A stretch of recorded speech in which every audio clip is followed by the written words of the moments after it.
यह हरि कथा श्री कृष्ण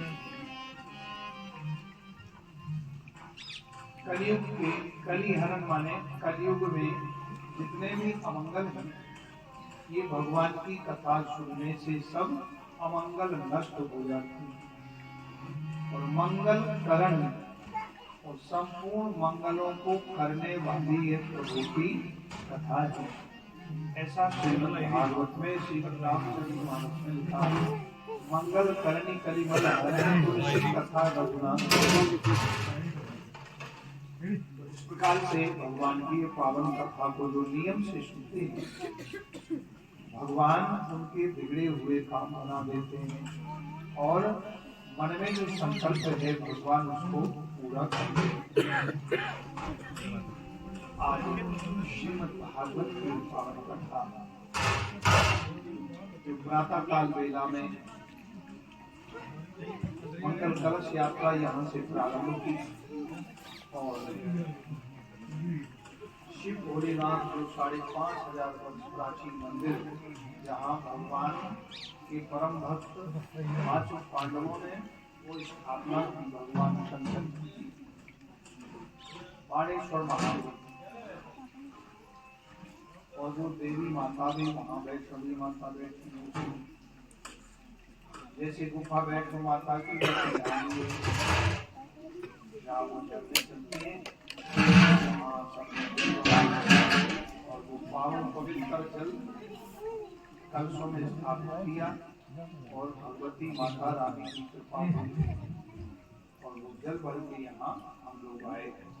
तो मंगल कलश यात्रा करने से कार्य मंगलमय होता है और भगवान की कथा भी मंगलमय है।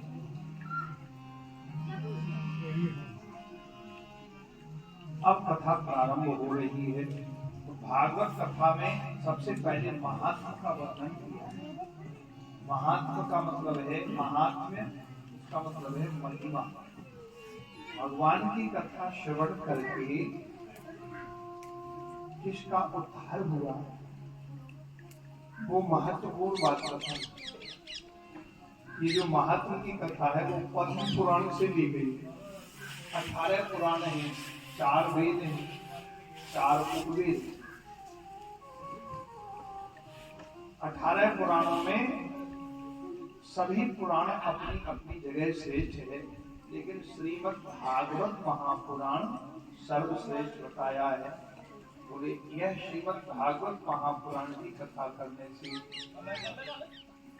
घर में सब मंगल मंगल कार्य होते हैं और अशांत मन शांत हो जाता है, आत्मा को शांति प्राप्त होती है। यहाँ तक कि जीते जी जो कथा श्रवण करे उसका तो कल्याण होगा ही, यदि मृतक प्राणी भी कथा सुनता है तो उसका भी कल्याण हो जाता है। बोले इसका क्या प्रमाण है? बोले इसका प्रमाण श्रीमद् भागवत में लिखा है। महात्म में जो धुंधुकारी अकाल मृत्यु मर गया था, अकाल मृत्यु मरने से वो प्रेत बन गया। प्रेत बनने के बाद वो भूखा प्यासा तड़पता था। पूरे गांव वासियों को कभी घोड़े के रूप में दिखता था, कभी हाथी के रूप में, कभी अग्नि के रूप में, और वो कहता था मुझे पानी दे दो, मुझे भोजन दे दो। तब तक धुंधुकारी के भाई गोकर्ण ने तीर्थ यात्रा की और सूर्य नारायण की तपस्या करके सूर्य नारायण से आज्ञा ली, हे सूर्य नारायण हमारे भाई धुंधुकारी की मुक्ति कैसे होगी? तो बोले श्रीमद् भागवतान मुक्ति सप्ताहम वाचनम कुरु इति सूर्य वचः सर्वै धर्म रूपम तु विश्रुतम। बोले तुम्हारे भाई की मुक्ति श्रीमद् भागवत कथा से होगी। तुम पूरे ग्रामवासियों को एकत्रित करके अपने भाई के निमित्त उन पितरों की चौकी स्थापित करो। धुंधुकारी के नाम पर यह श्रीमद् भागवत। धुंधुकारी ने का आह्वान किया, एक चौकी पर रखा तो हवा चलती तो वायु के रूप में वो प्रेत आत्मा रहती थी, तो वो एक जगह बैठ नहीं सकती। उस मंडप में बांस का पेड़ लगा हुआ था, बांस का डंडा साथ में था, उस बांस के अंदर बैठ गया। वो अंदर जो है खाली था, ओला था वो उसमें अंदर, वो उसके अंदर बैठ के कथा सुन रहा। पहले दिन की कथा सुनी, पहले दिन की दूसरी, दूसरे दिन में दूसरी, तीसरे दिन में तीसरी, ऐसे 7 दिन तक कथा सुनी। दिन में कथा सुनी, रात्रि में उसका आनंद किया, तो फिर 7वें दिन बांस पत्थर के 2 टुकड़े हो गए और वो दिव्य आत्मा मनुष्य के रूप में प्रकट हो गया और भागवत जी को प्रणाम किया। दिव्य विमान आया और उसमें बैठ के भगवान की जय हो भागवत महान की जय। श्री शंकादि ऋषि कहने लगे थे, हे गुरुवर, सूत जी महाराज से सोनकादि 88,000 ऋषि कहने लगे कि यह धुंधुकारी की कथा हमें विस्तार से सुनाइए। यह धुंधुकारी कौन था और ये प्रेत कैसे बन गया, फिर इसकी मुक्ति कैसे हुई, सो कृपा करके बताइए। उससे पहले भागवत में प्रवेश किया है श्री सूत जी महाराज 88,000 ऋषियों को प्रवेश कराते हैं। तो आइए हम आप भी अब भागवत में प्रवेश करते हैं। तो सब लोग सीधे बैठिए, हाथ जोड़िए, हंस के कहना बहुत अच्छा किया और करो, फिर नहीं करेंगे, बच्चे उल्टे करते हैं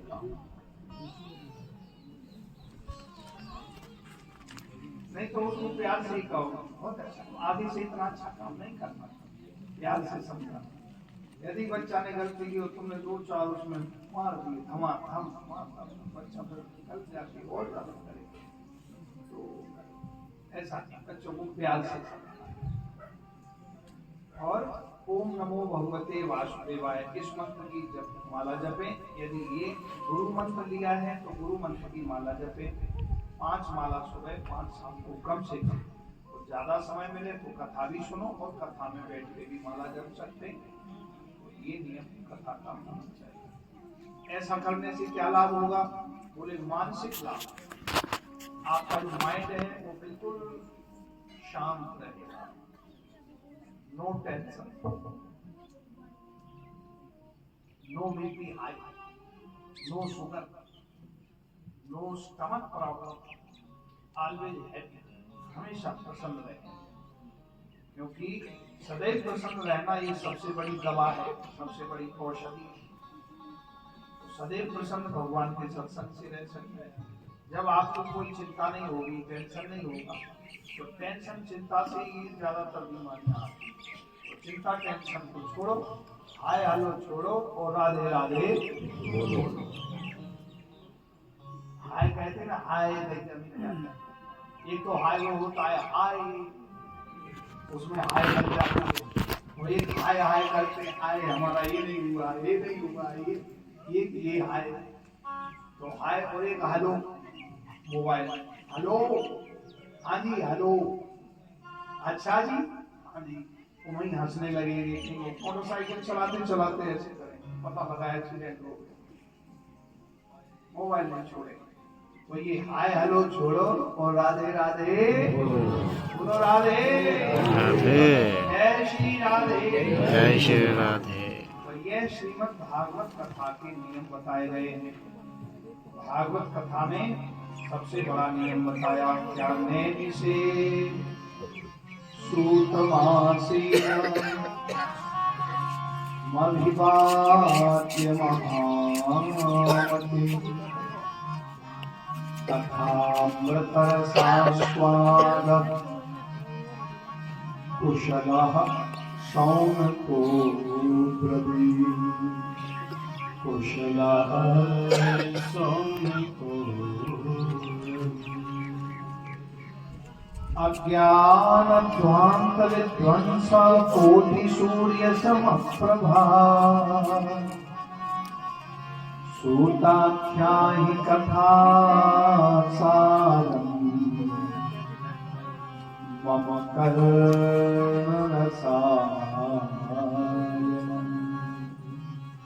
मम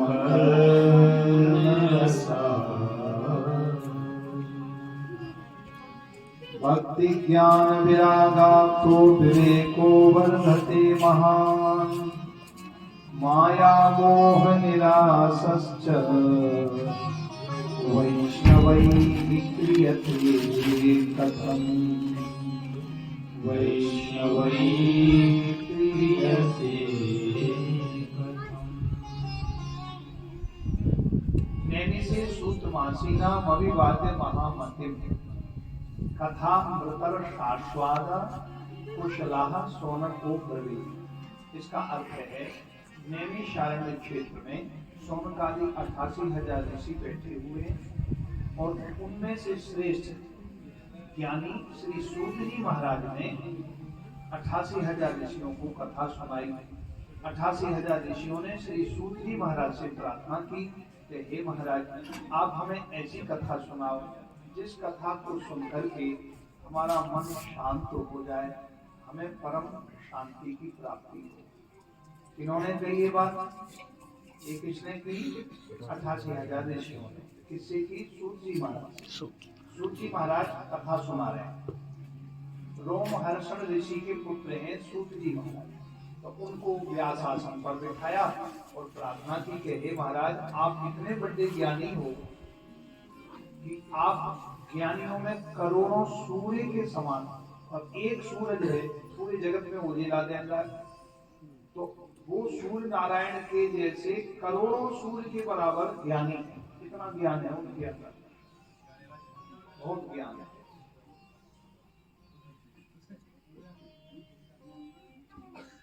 तो सूत जी महाराज ने कहा कि ठीक है, हम इस योग नहीं है, लेकिन आप कह रहे हैं तो हम तुमको कथा सुनाते हैं। तो कथा सुनाई। कथा में सबसे पहले उन्होंने कहा, अज्ञान ध्वांत विध्वंसा कोटि सूर्य समप्रभा, सूताख्याहि कथा सारम मम कर्ण रसाय।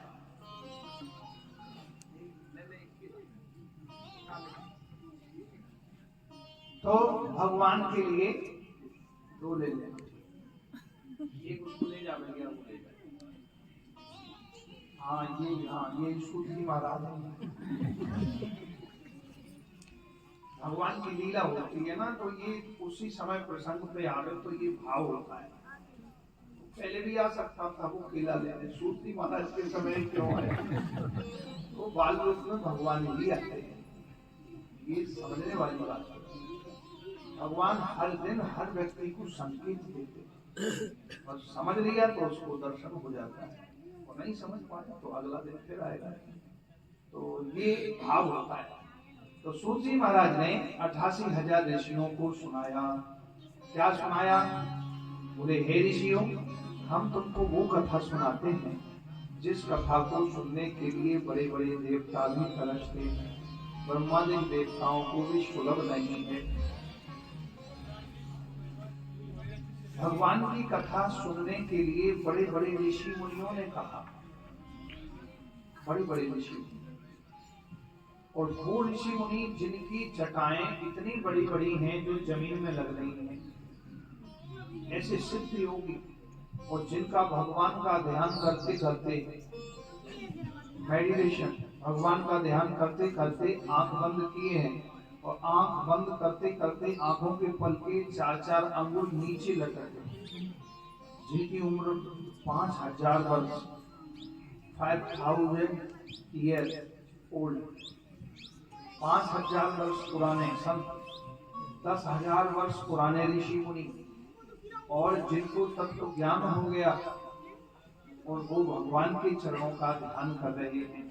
और वो जब देखते हैं किसी को अपने नेत्रों से, तो आंखों के पलकों को ऐसे उठाते और फिर देखते हैं, उनके दोनों नेत्र खुले हुए, अंतःकरण, अंदर के चक्षु खुले हैं और बाहर के भी चक्षु खुले हुए। ऐसे सिद्ध ऋषि, इतनी लंबी आयु किसी की हो सकती है? ये भगवान जी के भजन से होती है। जितना भगवान जी का भजन जपोगे उतनी लंबी आयु हो जाती है। ऐसे ऐसे वृंदावन में ऋषि मुनि बैठे हैं जो 1.25 लाख जप नित्य करते हैं। 1.25 लाख, हजारा माला होती है, बद्दी माला होती है, वो 1000 मन के होंगे, और ऐसे 100 माला जप, 1 लाख हो गए,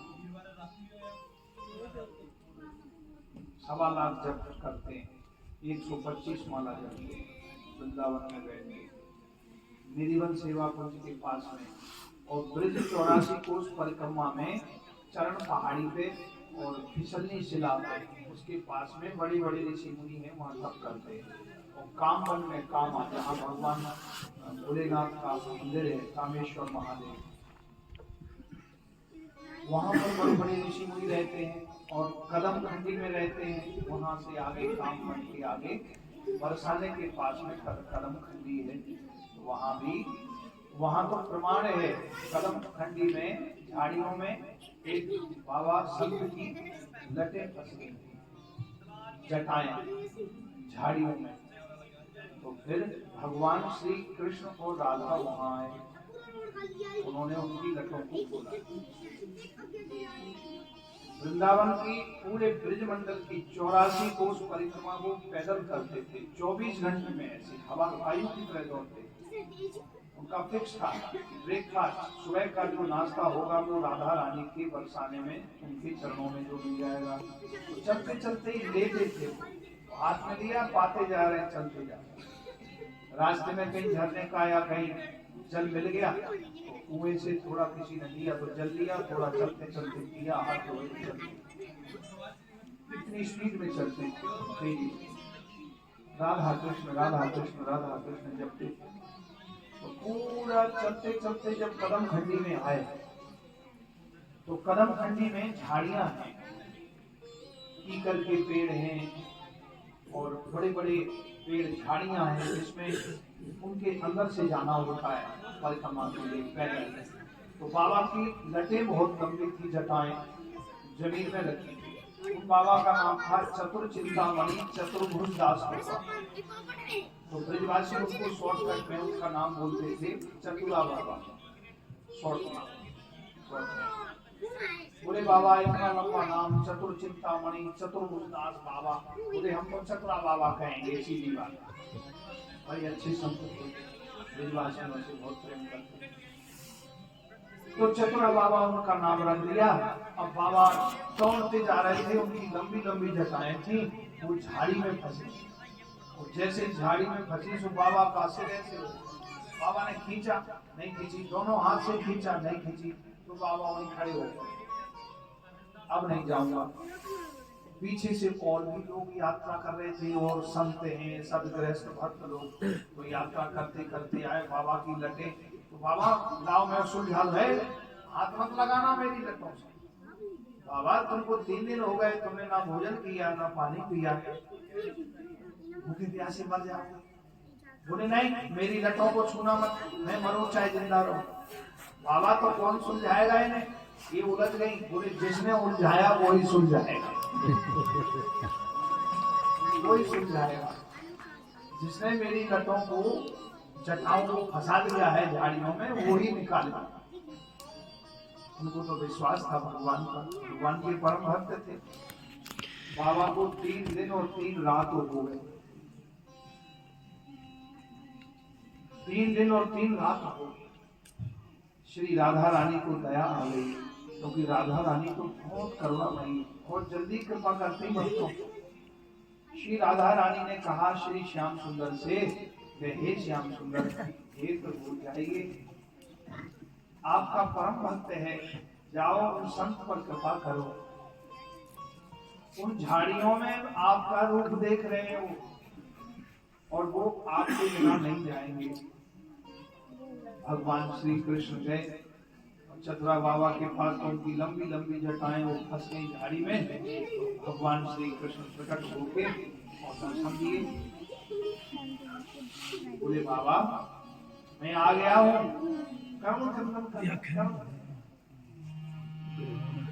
लाओ मैं तुम्हारी लटों को खोल दूं, जटाओं को खोल दूं।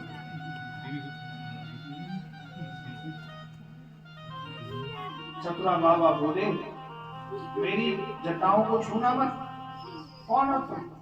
बाबा मैं कृष्ण हूँ जिसका तुम चिंतन करते हो। बोले नहीं, तुम कृष्ण नहीं हो सकते। अरे बाबा मैं भगवान कृष्ण हूँ जिसका तुम भजन करते हो। बोले मैं कैसे मानूं तुम कृष्ण? बाबा तो उनका नाम ही था चतुर बाबा, चतुरा बाबा, और चतुर थे वो। भगवान के दर्शन के लिए उन्होंने सोचा अकेले भगवान के दर्शन करूंगा तो मैं राधा रानी के दर्शन से वंचित हो जाऊंगा। उन्होंने जानबूझ के ही ऐसा नाटक किया। बोले हमारे श्री कृष्ण जब आते हैं तो श्री राधा रानी साथ लाते हैं, अकेले कृष्ण कभी नहीं। इसलिए मैं नहीं मानता तुम कृष्ण हो। भगवान आ गए वापस। श्री राधा रानी से कहा कि हे राधा रानी, हे राधिके, बाबा तो कह रहे हैं कि तुम कृष्ण नहीं हो, तुम्हारे बिना तो हमारे भी पूछ नहीं है कहीं भी, इसलिए आप जाओगी साथ में तभी श्री कृष्ण का नाम होगा, तभी बाबा वो हमको भगवान मानेंगे। इसलिए तुम्हारे बिना हमारा भी मान्यता नहीं होगी। करुणामयी श्री राधा रानी और कृष्ण स्वयं प्रकट हुए और प्रकट होकर बाबा को जैसे दर्शन दिया, बाबा के नेत्रों से आंसू बहे। राधा रानी ने अपने कर कमलों से बाबा की जटाओं को सुलझा दिया और बाबा की जटाओं को अपने हृदय से लगा। बाबा तुम्हारी भक्ति बड़ी पवित्र है, तुम्हारी भक्ति से मैं प्रसन्न हूँ। बाबा को वरदान मांग ले, कहा चाहिए। चतुरा बाबा ने श्री राधा कृष्ण के चरणों में अपने मस्तक को रखा और उनकी चरण रज को अपने मस्तक से लगाया। बोले मेरी तपस्या और मेरा संत जीवन सफल हो गया, आपका दर्शन।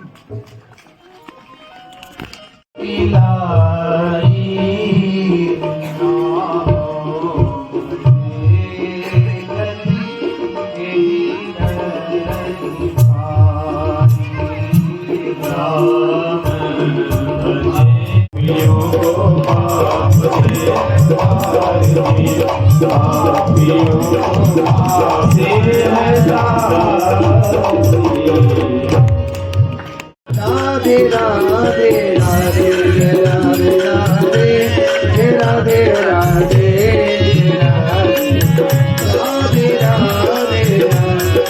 राधे राधे राधे राधे राधे राधे